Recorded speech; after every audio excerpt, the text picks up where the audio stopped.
চট্টগ্রাম পর্বের দ্বিতীয় দিনের ম্যাচে বড় জয় পেল দুর্বার রাজশাহী। সিলেটের বিপক্ষে জয়ে বিপিএলে পয়েন্ট টেবিলের 4 নম্বরে উঠে এলো এনামুল হকের দল। টস জিতে আগে ব্যাট করার সিদ্ধান্ত নেয় রাজশাহীর ক্যাপ্টেন। প্রথমে ব্যাট করার সিদ্ধান্তটা দুর্দান্তভাবে কাজে লাগায় রাজশাহীর ব্যাটাররা। দলীয় 29 রানে প্রথম উইকেট হারায় উত্তরবঙ্গের দলটি। নাহিদুল ইসলামের বলে 19 রান করে সাজঘরে ফেরত যান মোহাম্মদ হারিস।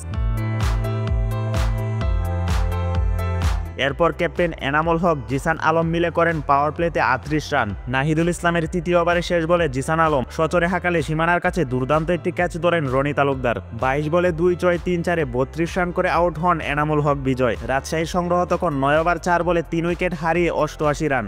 এরপর মাঠে নেমে 10 বলে 19 রান করেন ইয়াসির আলী।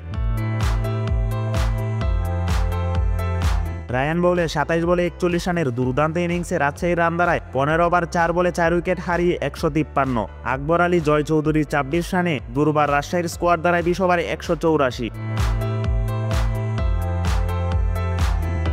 বড় সংগ্রহ তারা করতে নেমে শুরুতেই গুটিয়ে যায় সিলেট। প্রথম এবং তৃতীয় ওভারে দলীয় 13 রানে 2 উইকেট হারিয়ে চাপে পড়ে সিলেট সিক্সার্স। এরপর জাকির হাসান, উইকেট কিপার জজ মানসি মিলে ধরেন সিলেটের হাল। 2 ব্যাটার মিলে করেন 58 রানের জুটি। এনামুলের দুর্দান্ত ক্যাচে 28 বলে 39 রান করে আউট হন জাকির আলী। এরপর ক্রিজে জজ মানসিও টিকতে পারেননি বেশিক্ষণ। আফতাব আলমের বলে 22 রান করে আউট হন জজ মানসি। জাকির আলীর 20 বলে 31 রান ছাড়া আর কেউ সিলেটের হয়ে প্রতিরোধ করতে পারেনি।